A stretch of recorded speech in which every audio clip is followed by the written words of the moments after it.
The Odyssey by Homer, Book 22. Slaughter in the Hall. Now stripping back his rags, Odysseus, master of craft and battle, vaulted onto the great threshold, gripping his bow and quiver, bristling arrows, and poured his flashing shafts before him, loose at his feet, and thundered out to all the suitors, "Look, your crucial test is finished. Now, at last. But there's another target left that no one's hit before. We'll see if I can hit it. Apollo, give me glory."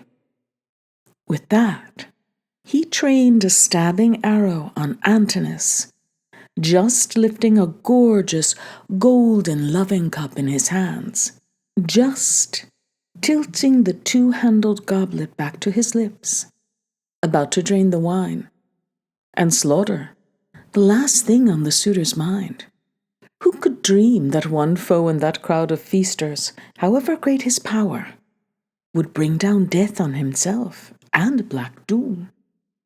But Odysseus aimed and shot Antinous square in the throat, and the point went stabbing clean through the soft neck and out, and off to the side he pitched.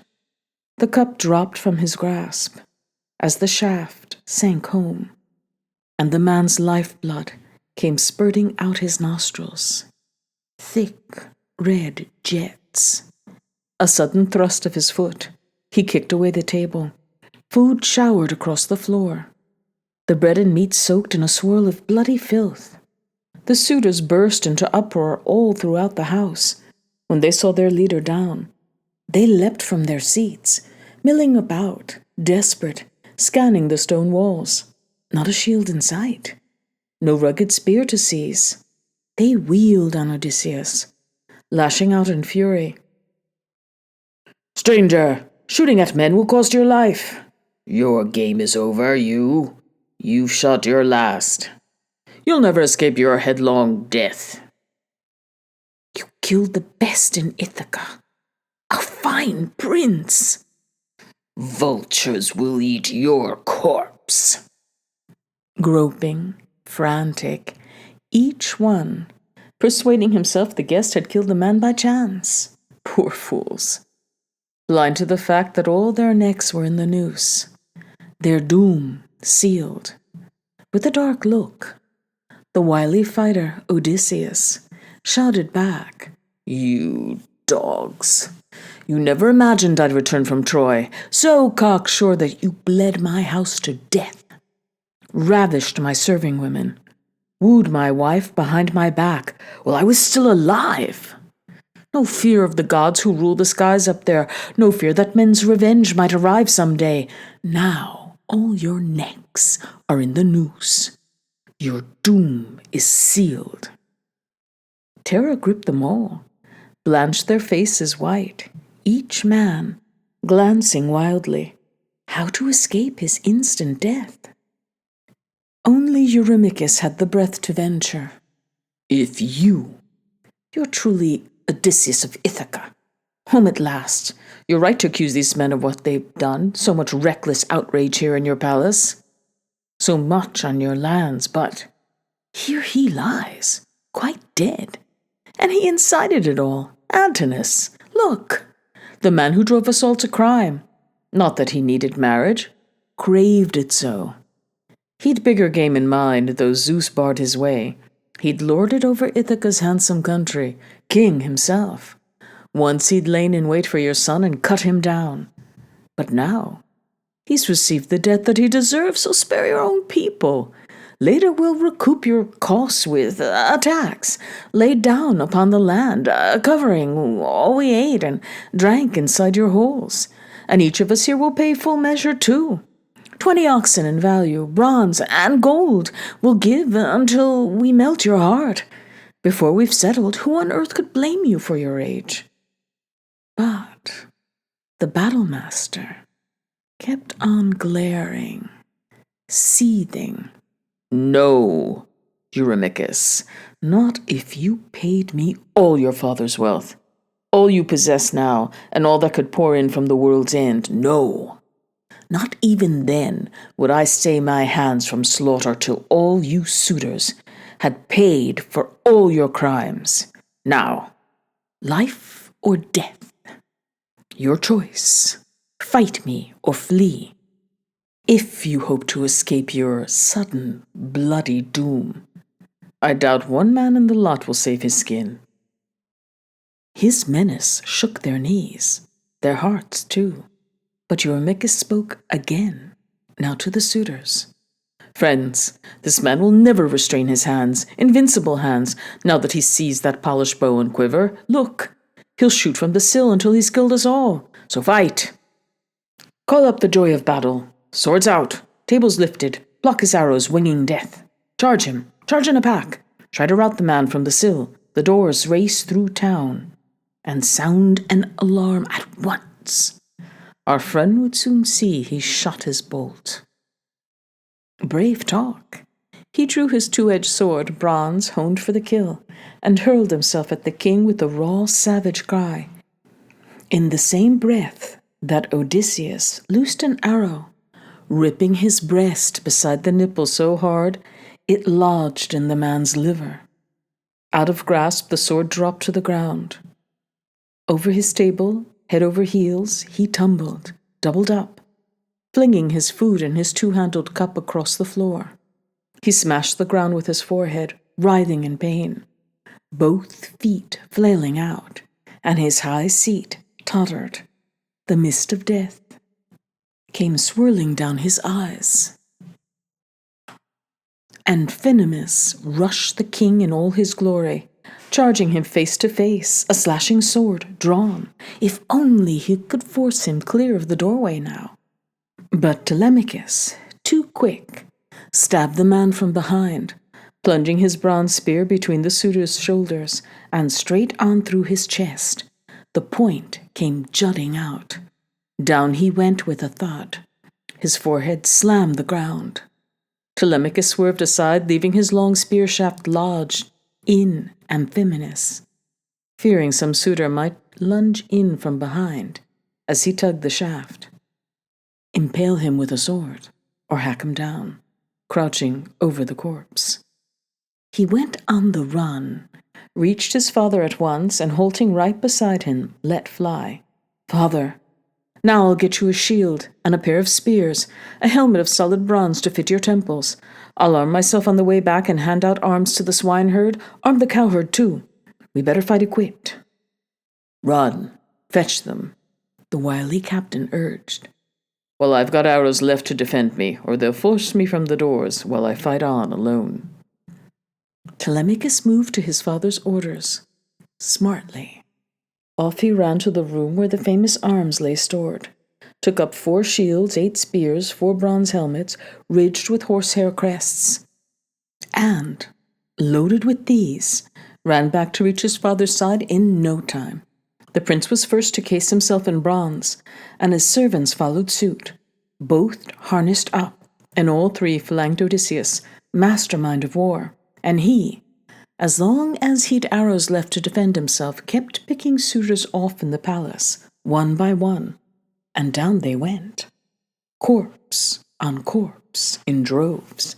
Then, when the royal archer's shafts ran out, he leaned his bow on a post of the massive doors, where walls of the hallway catch the light, and armed, across his shoulder he slung a buckler, 4 plies thick. Over his powerful head he set a well-forged helmet, the horsehair crest atop it, tossing, bristling terror, and grasped 2 rugged lances, tipped with fiery bronze. Now a side door was fitted into the main wall, right at the edge of the great hall's stone sill, and led to a passage always shut by good tight boards. But Odysseus gave the swineherd strict commands to stand hard by the side door, guard it well, the only way the suitors might break out. Agelaus called to his comrades with a plan. "Friends, can't someone climb through the hatch? Tell men outside to sound the alarm. Be quick. Our guest would soon see he'd shot his last." The goatherd, Melanthius, answered, "Not a chance, my lord. The door to the courtyard's much too near. Dangerous, too. The mouth of the passage cramped. One strong man could block us, one and all. No, I'll fetch you some armor to harness on, out of the storeroom. There, nowhere else, I'm sure. The king and his gallant son have stowed their arms." With that, the goatherd clambered up through smoke ducts, high on the wall, arid, scurried into Odysseus's storeroom, bundled a dozen shields, as many spears and helmets ridged with horsehair crests, and loaded with these rushed back down to the suitors. Quickly issued arms. Odysseus's knees shook, his heart too, when he saw them buckling on their armor, brandishing long spears. Here was a battle looming, well he knew. He turned at once to Telemachus, warnings flying. "A bad break in the fight, my boy. One of the women's tipped the odds against us, or could it be the goatherd?" "My fault, father," the cool, clear prince replied. "The blame's all mine. That snug door to the vault, I left it ajar. They've kept a better watch than I. Go, Eumaeus, shut the door to the storeroom. Check and see if it's one of the women's tricks or Dolius's son. Melanthius, he's our man, I'd say." And even as they conspired, back the goatherd climbed to the room to fetch more burnished arms. But Eumaeus spotted him, quickly told his king who stood by. "Odysseus, wily captain, there he goes again. The infernal nuisance, just as we suspected. Back to the storeroom. Give me a clear command. Do I kill the man? If I can take him down, or drag him back to you here, to pay in full for the dirty work he's plotted in your house." Odysseus, master of tactics, answered briskly, "I and the prince will keep these brazen suitors crammed in the hole for all their battle fury.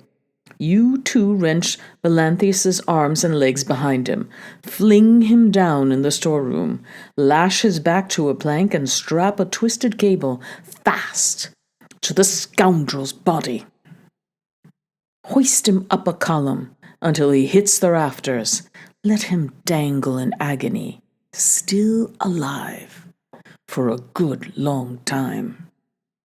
They hung on his orders, keen to do his will. Off they ran to the storeroom, unseen by him inside.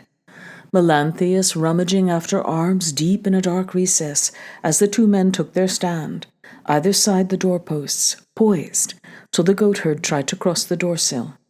One hand clutching a crested helmet, the other an ample old buckler blotched with mildew. The shield Laertes bore as a young soldier once. But there it lay for ages, seams on the handstraps split. Quick, they rushed him, seized him, haled him back by the hair, flung him down on the floor, writhing with terror, bound him hand and foot with a chafing cord, wrenched his limbs back, till the joints locked tight, just as Laertes' cunning son commanded. They strapped a twisted cable round his body, hoisted him up a column until he hit the rafters. Then you mocked him, Eumaeus, my good swineherd. Now stand guard through the whole night, Melanthius, stretched out on a soft bed fit for you, your highness. You're bound to see the morning rising up from the ocean, mounting her golden throne, at just the hour you always drive in goats to feast the suitors in the hall. So they left him, trussed in his agonizing sling. They clapped on armor again, shut the gleaming doors, and ran to rejoin Odysseus, mastermind of war. And now as the ranks squared off, breathing fury, four at the sill confronting a larger, stronger force, arrayed inside the hall. Now Zeus's daughter Athena, taking the build and voice of Mentor, swept in, and Odysseus, thrilled to see her, cried out, "Rescue us, Mentor! Now it's life or death. Remember your old comrade, all the service I offered you. We were boys together." So he cried, yet knew in his bones it was Athena, driver of armies. But across the hall the suitors brayed against her. Agelaus first. his outburst full of threats. Mentor, never let Odysseus trick you into siding with him to fight against the suitors. Here's our plan of action, and we will see it through. Once we've killed them both, the father and the son, we'll kill you too for all you're bent on doing here in the halls. You'll pay with your own head, and once our swords have stopped your violence cold, all your property, all in your house, your fields, we'll lump it all with Odysseus's rich estate, and never let your sons live on in your halls, or free your wife and daughters to walk through town. Naked threats, and Athena hit new heights of rage. She lashed out at Odysseus, now with blazing accusations. Where's it gone, Odysseus? Your power, your fighting heart. The great soldier who fought for famous, noble Helen, battling Trojans 9 long years, non-stop, no mercy, mowing their armies down in grueling battle. You, who seized the broad streets of Troy, with your fine strategic stroke, how can you, now you've returned to your own house, your own wealth, bewail the loss of your combat strength in a war with suitors? Come, old friend, stand by me. You'll see action now. See how Mentor, the son of Alchemist, that brave fighter, kills your enemies, pays you back for service. Rousing words, but she gave no all-out turning of the tide. Not yet. She kept on testing Odysseus and his gallant son, putting their force and fighting heart to proof. For all the world like a swallow in their sight, she flew on high to perch on the great hall's central roof beam, black with smoke. But the suitors closed ranks, commanded now by Damastor's son, Agelaus, flanked by Eurynomus, Demoptolemus, and Amphimedon. Pisander, Polyctor's son, and Polybus ready, waiting. Head and shoulders the best and bravest of the lot, still left to fight for their lives. Now that the pelting shafts had killed the rest, Agelaus spurred his comrades on with battle plans. Friends, at last the man's invincible hands are useless. Mentor has mouthed some empty boasts and flitted off. Just 4 are left to fight at the front doors. So now, no wasting your long spears. All at a single hurl. Just 6 of us launch out in the first wave. If Zeus is willing, we may hit Odysseus, carry off the glory. The rest are nothing once the captain's down. At his command, concentrating their shots, all 6 hurled as one. But Athena sent the whole salvo wide of the mark. One of them hit the jamb of the great hall's doors, another the massive door itself, and the heavy bronze point of a third ashen javelin crashed against the wall. Seeing his men untouched by the suitors' flurry, steady Odysseus leapt to take command. Friends, now it's for us to hurl at them, I say, into this ruck of suitors. Topping all their crimes, they're mad to strip the armor off our bodies. Taking aim at the ranks, all 4 let fly as one, and the lances struck home. Odysseus killed Demoptolemus. Telemachus killed Eurydice, the swineherd, Elatus, and the cowherd cut Pisander down in blood. They bit the dust of the broad floor, all as one. Back to the great hall's far recess the others shrank, as the 4 rushed in and plucked up spears from corpses. And again the suitors hurled their whetted shafts, but Athena sent the better part of the salvo wide. One of them hit the jamb of the great hall's doors, another the massive door itself, and the heavy bronze point of a third ashen javelin crashed against the wall. True, Amphimedon nicked Telemachus on the wrist. The glancing blade just barely broke his skin. Ctesippus sent a long spear sailing over Eumaeus's buckler, grazing his shoulder blade, but the weapon skittered off and hit the ground. And again those led by the brilliant battlemaster hurled their razor spears at the suitors' ranks. And now Odysseus, raider of cities, hit Eurydimus. Telemachus hit Amphimedon, Eumaeus, Polybus, and the cowherd stabbed Thespis right in the man's chest and triumphed over his body. Love your mockery, do you, son of that blowhard Polytherses? No more shooting off your mouth, you idiot. Such big talk. Leave the last word to the gods. They're much stronger. Take this spear, this guest gift, for the cow's hoof you once gave King Odysseus begging in his house. So, the master of long-horn cattle had his say, as Odysseus, fighting at close quarters, ran Agelaus through. With a long lance, Telemachus speared Leocritus so deep in the groin. The bronze came punching out his back, and the man crashed headfirst, slamming the ground full face. And now Athena, looming out of the rafters high above them, brandished her man-destroying shield of thunder, terrifying the suitors out of their minds, and down the hole they panicked, wild, like herds stampeding, driven mad as the darting gadfly strikes in the late spring, when the long days come round. The attackers struck like eagles, crook-clawed, hook-beaked, swooping down from a mountain ridge to harry smaller birds that skim across the flatland, cringing under the clouds. But the eagles plunge in fury, rip their lives out, hopeless, never a chance of flight or rescue. And people love the sport, so the attackers routed suitors headlong down the hole, wheeling into the slaughter, slashing left and right, and grisly screams broke from skulls cracked open, the whole floor awash with blood. Leodes now, he flung himself at Odysseus, clutched his knees, crying out to the king with a sudden winging prayer, I hug your knees, Odysseus, mercy, spare my life. Never, I swear, did I harass any woman in your house.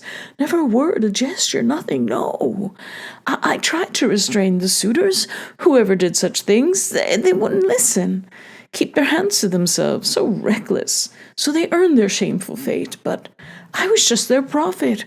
My hands are clean, and I'm to die their death? Look at the thanks I get for years of service. A killing look, and the wise soldier answered, Only a priest, a prophet for this mob, you say?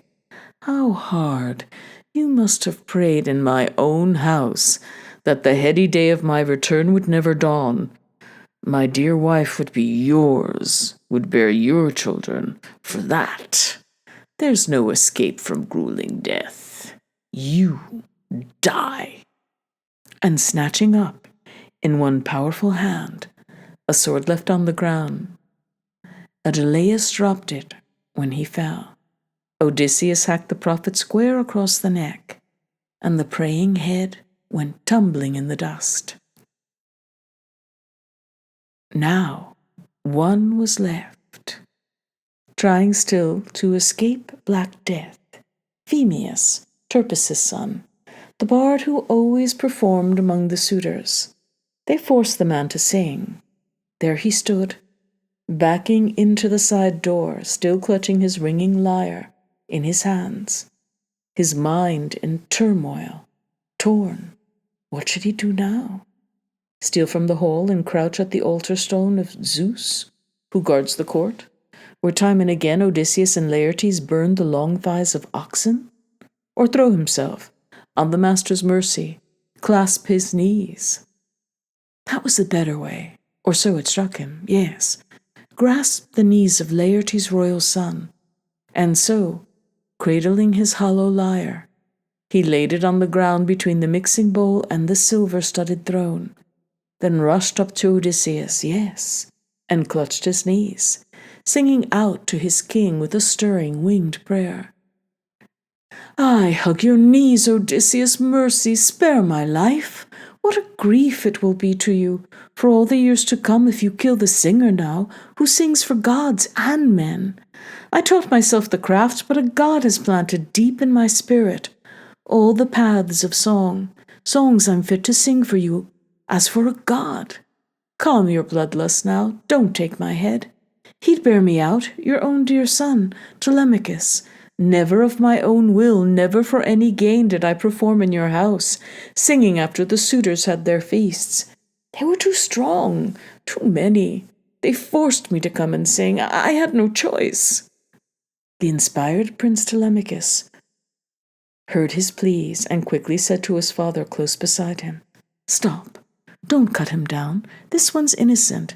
So is the herald, Medon, the one who always tended me in the house when I was little. Spare him too, unless he's dead by now, killed by Philocius or Eumaeus here, or ran into your rampaging through the halls." The herald pricked up his anxious ears at that.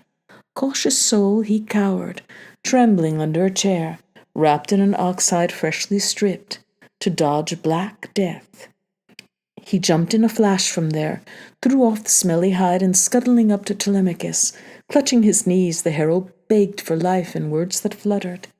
"Here I am, dear boy, spare me. Tell your father, flushed with victory, not to kill me with his sword, enraged as he is with these young lords who bled his palace white and showed you no respect, the reckless fools." Breaking into a smile, the canny Odysseus reassured him. "Courage. The prince has pulled you through. He saved you now, so you can take it to heart. And tell the next man, too. Clearly, doing good puts doing bad to shame. Now, leave the palace. Go. And sit outside, out in the courtyard, clear of the slaughter. You and the bard with all his many songs. Wait till I've done some household chores that call for my attention." The two men scurried out of the house at once, and crouched at the altar stone of mighty Zeus, glancing left and right, fearing death would strike at any moment. Odysseus scanned his house to see if any man still skulked alive, but he found them, one and all, in blood and dust.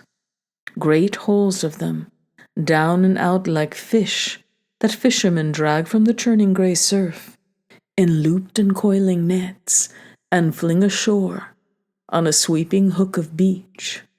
Some noble catch heaped on the sand, twitching, lusting for fresh salt sea. But the sun god hammers down and burns their lives out. So the suitors lay, in heaps, corpse covering corpse. At last the seasoned fighter turned to his son. "Telemachus, go. Call the old nurse here. I must tell her all that's on my mind." Telemachus ran to do his father's bidding, shook the women's door, calling Eurycleia. "Come out now. Up with you, good old woman. You who watch over all the household hands. Quick, my father wants you. Needs to have a word." Crisp command that left the old nurse hushed. She spread the doors to the well-constructed hall, slipped out in haste, and the prince led her on. She found Odysseus in the thick of slaughtered corpses, splattered with bloody filth, like a lion that's devoured some ox of the field and lopes home, covered with blood, his chest streaked, both jaws glistening, dripping red, a sight to strike terror. So Odysseus looked now, splattered with gore, his thighs, his fighting hands.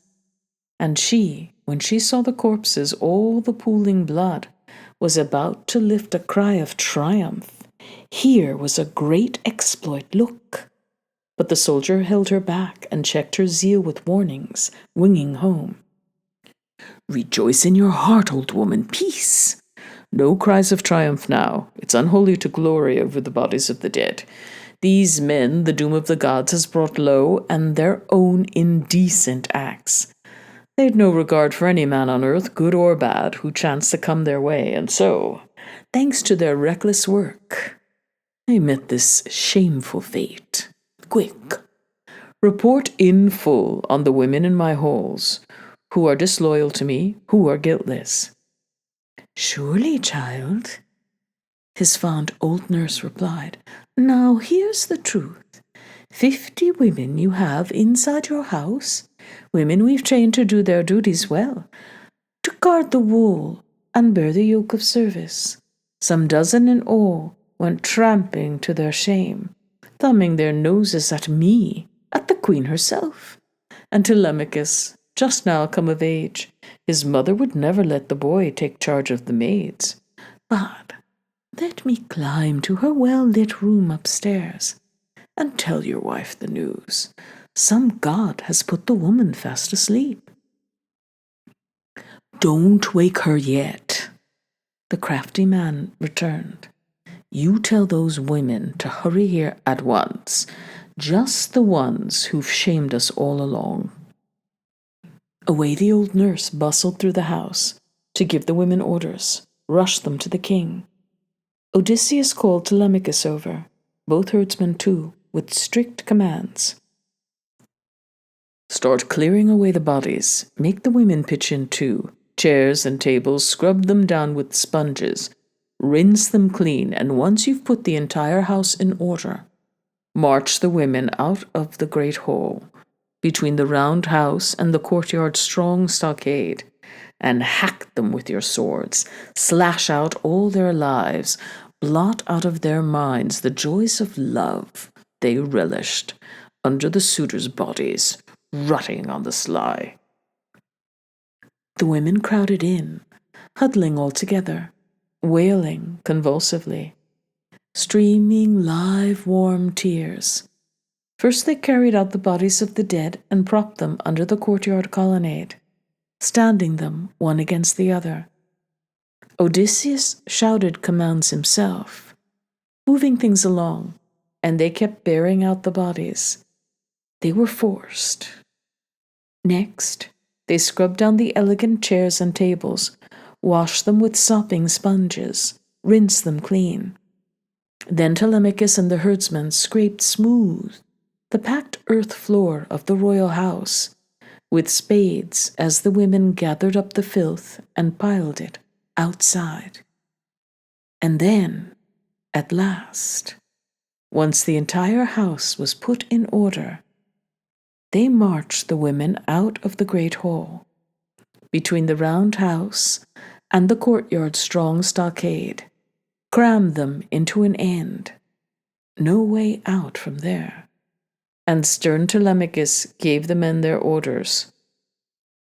No clean death for the likes of them, by God, not for me. They showered abuse on my head, my mother's too. You sluts, the suitors' whores. With that, taking a cable used on the dark-browed ship, he coiled it over the roundhouse, lashed it fast to a tall column, hoisting it up so high no toes could touch the ground.